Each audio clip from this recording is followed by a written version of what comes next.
É possível cravar que o presidente do Corinthians, Osmar Stabile, desistiu de vender André para o Milan, também por causa do técnico Dorival Júnior.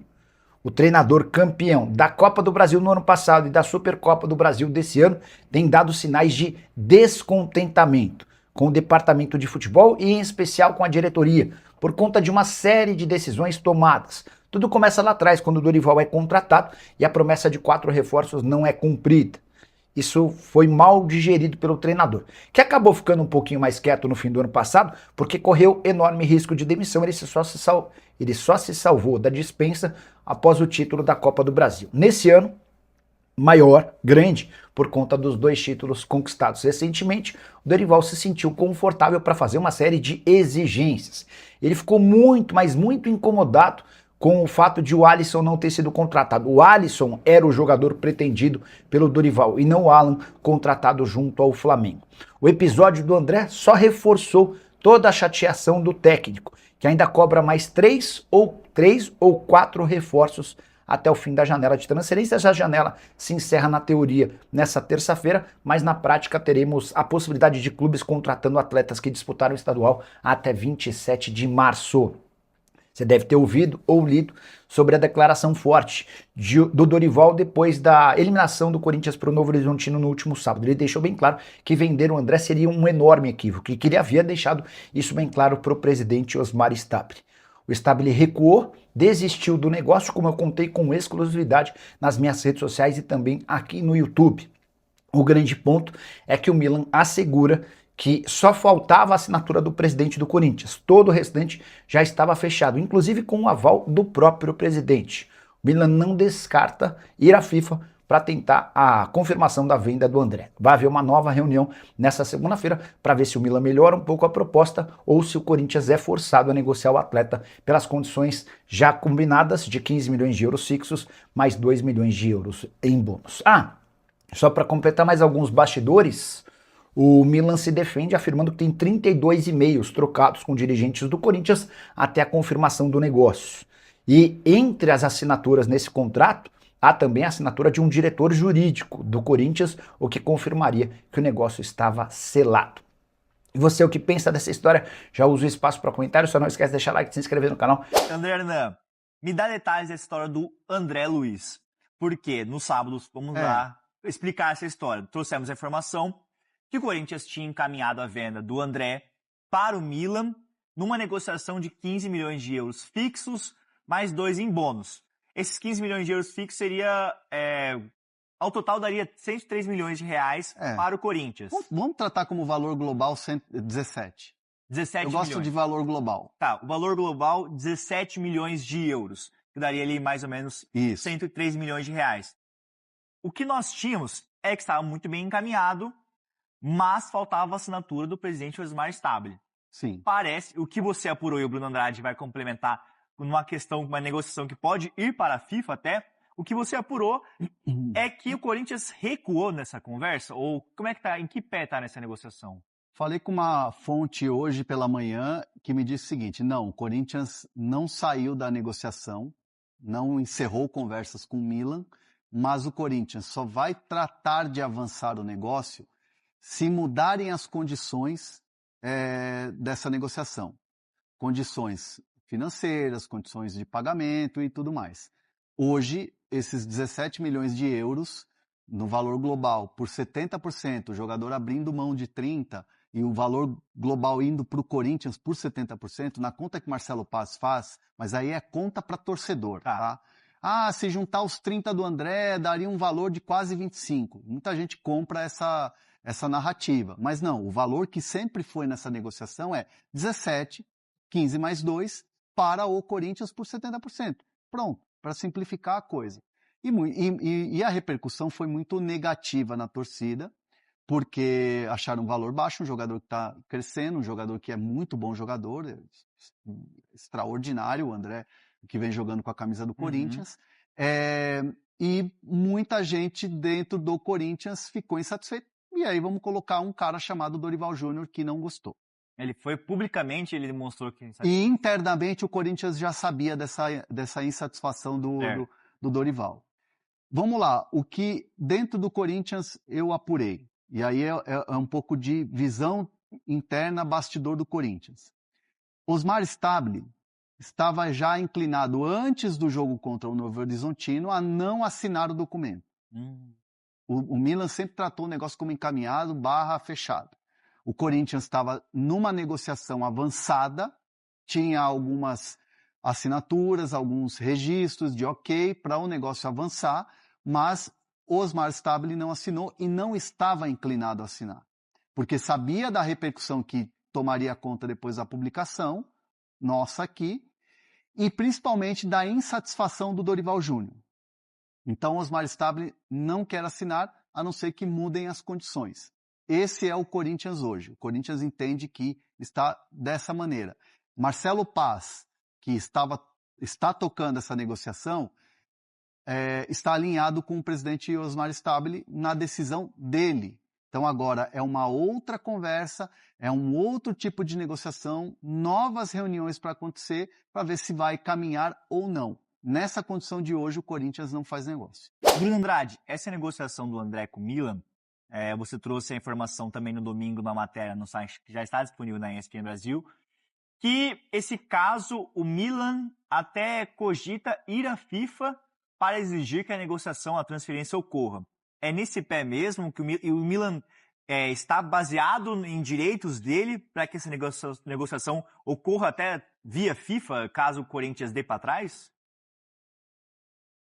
E só para reforçar aí a informação do Hernan, hoje à tarde vai ter aí mais uma, talvez decisiva, reunião entre Corinthians e representantes intermediários dessa negociação para tentar desbloquear esse negócio sem que haja essa necessidade de o Milan recorrer à FIFA, porque o Milan se resguarda em relação a algo, enfim, que eu publiquei ontem e posso explicar agora, chama-se proposta vinculante. É bem verdade que o presidente Osmar Stabile não assinou qualquer documento, qualquer minuta, mas na troca de documentos, na troca de minutas, outros dirigentes do Corinthians assinaram. A voz principal é o presidente, mas a FIFA, dependendo do número de documentos, pode dar ganha de causa para o Milan se o Milan acionar a FIFA. E aqui não sou eu que estou inventando história ou estou tentando olhar o lado de um e não olhar o lado do outro. Eu sou o mero mensageiro da história. Se quiserem ficar nervoso, fica nervoso com o Corinthians ou com o Milan. A gente basicamente está trazendo aqui todos os lados. O Hernan trouxe na perfeição agora, hoje, o olhar do Corinthians / Marcelo Paz / Osmar Stabile. Ontem eu trouxe o olhar do Milan para esse negócio e reforço agora. Muita gente tem comparado nas redes sociais, Felipe, deve ter visto, com a situação do Pedro Choca. Se o Milan vai entrar na justiça contra o Corinthians poderia ter entrado na justiça contra o Torino, porque também teve troca de minutas, troca de negociação, e o Torino devolveu o jogador. É que naquele caso o Choca não passou nos exames médicos. Não tendo passado nos exames médicos, as minutas deixam de valer, porque há ali uma cláusula entre eles que claramente era suportada em relação a uma não vinculação a um exame médico. Se você passa no exame médico, está fechado. Se você não passa no exame médico, o negócio cai. No caso do André, ele não fez exames. Então é um caso diferente. Eu entendo a comparação, a tentativa de colocar no mesmo pacote a situação do Choca e a situação do André, mas é diferente. O Milan, se quiser, e ontem eu tomei cuidado de conversar com duas pessoas, 2 advogados, 2 especialistas em direitos esportivos, para tentar entender se o Milan tinha suco suficiente, tinha motivos suficientes para entrar na FIFA e ganhar. As duas pessoas, os 2 advogados, falaram que tanto o Corinthians tem os seus motivos para que isso não aconteça, como o Milan também tem os seus motivos. Dependeria muito depois da briga ou eventual briga entre eles na FIFA. Eles acreditam que se o Corinthians se defender bem, dizendo que o único que pode assinar definitivamente é o presidente, etc, etc, há risco de o Corinthians vencer.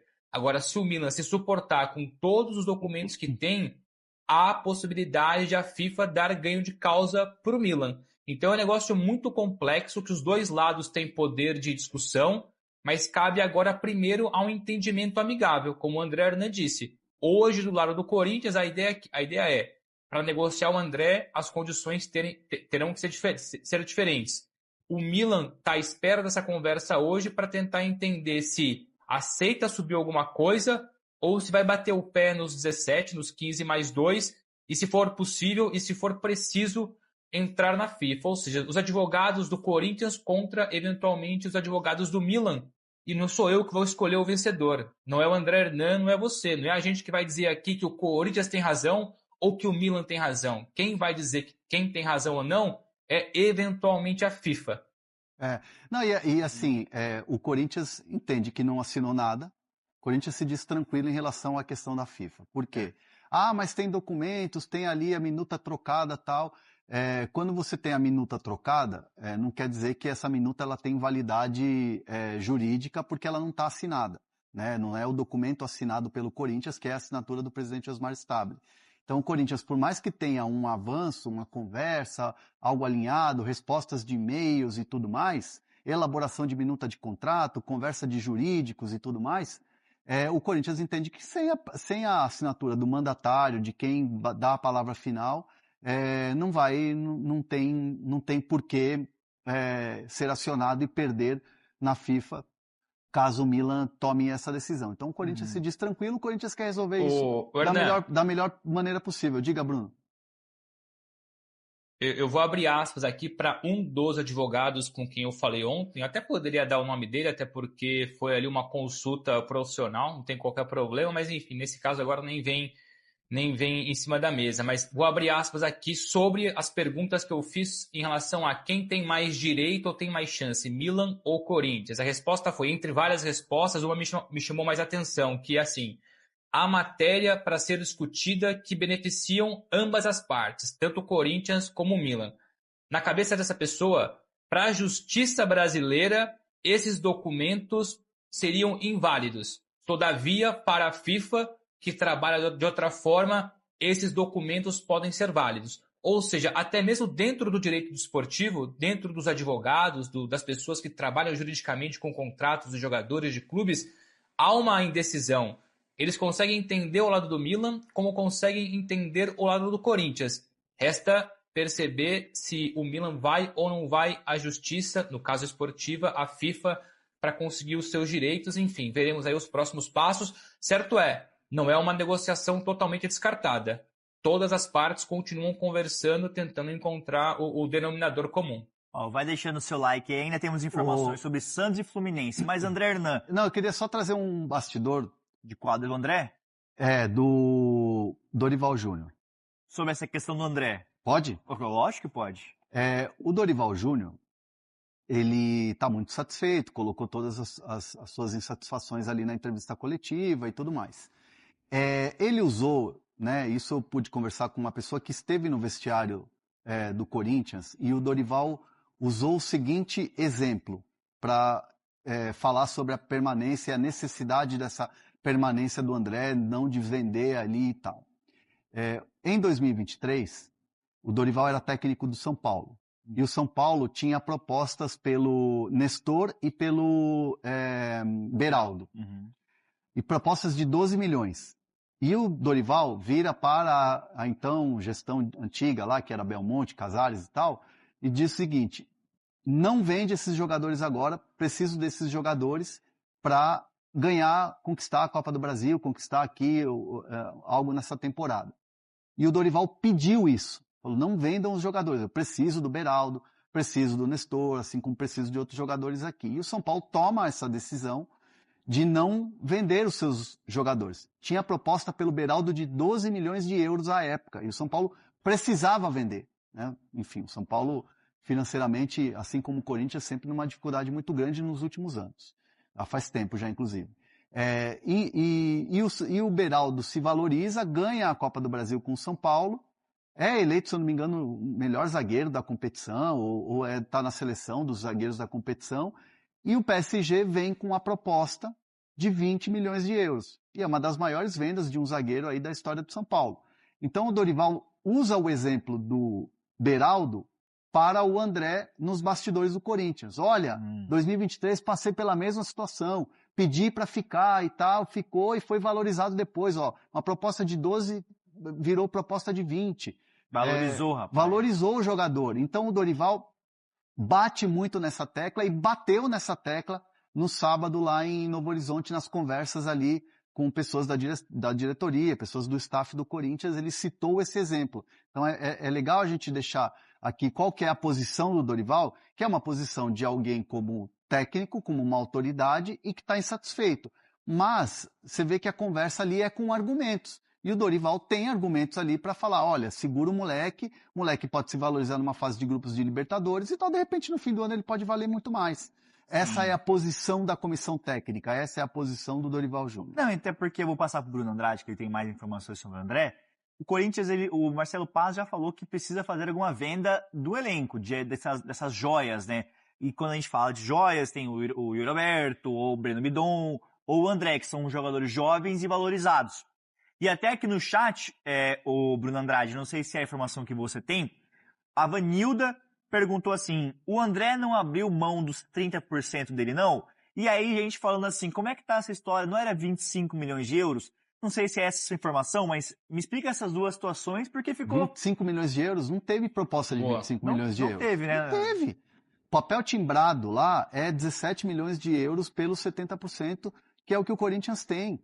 E aí você pega o valor global todo que iria para o caixa do Corinthians. Parcelado, tá? Hoje ninguém paga à vista, mas assim, esse valor global de 17 e as metas que ele alcançaria seriam metas no Corinthians, como explicou o Marcelo Paz, esse valor de 25, com todo, assim, respeitando evidentemente todas as apurações aí por aí e tal, nunca teve esse valor de 25 na mão do Corinthians. Porque não faz sentido. Como é que você tem uma proposta de 25 e você topa vender por 17? Os caras são malucos, então. Não tem alguma coisa errada.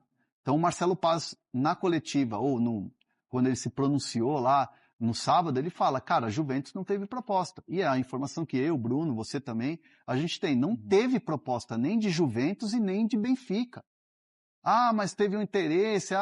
Interesse tem, assim, aos montes desses jovens jogadores. Tem com o Breno Bidon, tem com o próprio André, tem com o Mateuzinho. Então, assim, o Corinthians trabalhou e negociou e na sexta-feira avançou com o Milan. 17 por 70%. 25, com todo respeito, cara, não tem essa informação. Não tem também, né, Bruno Andrade? Bora lá, então. Eu pedi para me chamar só para reforçar tudo isso e depois trazer só mais 2 detalhes, reforçando, nós nunca trouxemos nenhuma informação sobre proposta de 25 milhões de euros. A proposta que chegou do Milan, 17 milhões de euros, valor global, 15 milhões de euros fixos, mais 2 milhões de euros por objetivos, por 70% dos direitos econômicos do André. Ele é dono dos restantes 30%, mas abriu mão, aceitou abrir mão para que o negócio fosse para frente. O que eu entendo aqui, e talvez algumas pessoas possam, enfim, ter ali tido alguma confusão, é que se você juntar o valor de mercado dos 30% restantes, daria mais ou menos 24, 25 milhões de euros, que seria o valor de mercado dos 100% do André. Só que a negociação com o Corinthians, entre Milan e Corinthians, nunca foi por 100%, foi por 70%, como disse o Hernan, 15 mais 2. Nessa negociação, o Corinthians ficava, ou ficaria, ou pode ficar, dependendo aí dos próximos passos, com 20% de uma mais-valia numa futura venda. O André assinaria contrato, e o André já aceitou, viu? É importante frisar essa informação. Do lado do André já tinha acordo, tudo bem encaminhado. Um contrato válido por 5 temporadas, e aqui vem a informação extra, que no caso do futebol italiano, o André fechando o contrato, essa negociação, mesmo agora, para ser válida somente depois da Copa do Mundo, ele era obrigado, por uma questão de regras do futebol italiano, de viajar à Itália, viajar a Milão, com conhecimento do Corinthians, evidentemente, para fazer exames médicos e depois voltar ao Brasil, ficar à disposição do Corinthians e fazer a transferência definitiva só no meio do ano. Então, ele teria que ir a Milão da mesma forma, com a negociação fechada. Agora que houve aí esse travão, essa interrupção, veremos os próximos passos. E para fechar, 2 coisinhas aqui. É um pouco de opinião em cima de toda essa confusão envolvendo o Corinthians. Não é a primeira vez, e mostra muito também da força da torcida do Corinthians, mas eu nem vou por aí. Eu vou olhar pela outra ótica, tá? O outro lado da moeda. Tem o lado da moeda Corinthians, torcida, que não vê ou não viu de forma interessante essa negociação e fez com que muita gente no Corinthians colocasse ali uma interrupção. Mas eu olho outro lado, tá? Tem um lado negativo, que é impressionante, mais um caso envolvendo o Corinthians de negociações que caem por conta de pressão da torcida. E eu nem vou entrar no mérito, pelo amor de Deus, se o corintiano está certo ou errado. Cada um que se manifeste como bem entender. Eu não sou sommelier aqui de torcida. Mas o Kaique teve para fechar e não fechou por conta da torcida ou por revolta. E eu entendo, repito, o Alisson aconteceu praticamente a mesma coisa. E quando eu trago esse tema para cima da mesa, é para poder criticar o Corinthians, não diretamente um nome, mas pessoas do Corinthians que colocam negociações para frente, só que na última hora freiam por conta de manifestações de torcedores que, eu repito, são todas legítimas. O torcedor se mostrou incomodado com o preço do André e ficou revoltado e ficou nervoso. E para fechar, desculpa aí monopolizar o assunto, quando eu trago a informação do Milan/FIFA, não é uma interpretação minha do que pode acontecer, é uma informação que vem do lado do Milan. Não fui eu que acordei e pensei, pera lá, o Corinthians vai recuar? Se o Corinthians recuar, o Milan pode entrar na FIFA. Não foi uma apuração por acaso ou por mera interpretação da lei. É porque há dentro do Milan pessoas que estão incomodadas com a situação e que estudam essa possibilidade. Então não é uma interpretação ou puxar aqui do nada uma história. É uma história que existe do lado do Milan nesse momento. Além de tudo, além disso, além da apuração jornalística, né, que você tem do lado do jogador, você tem do lado do clube italiano, você tem do lado do Corinthians que a gente está trazendo, ainda tem o nosso cuidado aqui, né, como bem disse o Bruno Andrade, de consultar 2 advogados da área esportiva. Sim. Que são especialistas nesses casos aí quando vai parar em FIFA alguma discussão. Então, assim, a gente não está aqui dormindo, imaginando e tirando da cabeça. Eu tenho um bastidor, uma curiosidade. É. Aconteceu em Portugal aqui, enfim, que um grande advogado português sentado numa negociação para renovar o contrato de um treinador português, aliás, bem conhecido esse treinador, e na negociação com o clube, estava lá, intermediário, agente do treinador, o treinador não estava presente, mas estava lá os representantes do clube e eles conversaram ali, boca a boca, sem nada assinado, sem papel, as condições para que o contrato desse treinador fosse renovado. E tinha muita gente presente, tinha muita testemunha, vários os lados. No dia seguinte, na hora de fazer o contrato, o clube mandou o contrato com outras condições, menores, inferiores àquilo que foi discutido no dia anterior. O advogado falou, não, pera lá, tá errado. Vocês acordaram comigo e nem foi no papel, nem foi escrito, foi verbalmente que seria X, Y mais Z. Agora vocês me oferecem só X mais Y? O advogado disse que acionaria a FIFA, a justiça, se eles não cumprissem o acordo verbal do dia anterior. E se sustentou com testemunhas. O que aconteceu? O clube teve que voltar atrás e aceitar aquilo que foi discutido com medo de que as testemunhas jogassem a favor e obrigariam então o clube a ter uma consequência pior. Ou seja, nesse caso do André, há minutas, há contratos, há documentos, ok, depois o Corinthians até consegue dar a volta por cima. Mas estou passando aqui um caso que aconteceu em Portugal, onde testemunhas, não foi papel, foi boca a boca, ditaram aquilo que tinha que ser feito de forma correta numa negociação de contrato. Valeu, fiel! Tamo junto demais. Aqui é o Radar Corintiano. Sempre na cola das notícias do Timão, do jeito que o corintiano gosta. Se você curtiu o vídeo, já fortalece aí com o like, porque isso ajuda demais o canal a crescer. Aproveita e compartilha com aquele parceiro que vive falando de Corinthians o dia inteiro. Se inscreve aí também, porque aqui todo dia tem resenha, tem notícia quente e tem aquele papo reto sobre o nosso Coringão. Se cuida aí! E vamos que vamos, porque o Corinthians não para nunca. E o Radar Corintiano também não!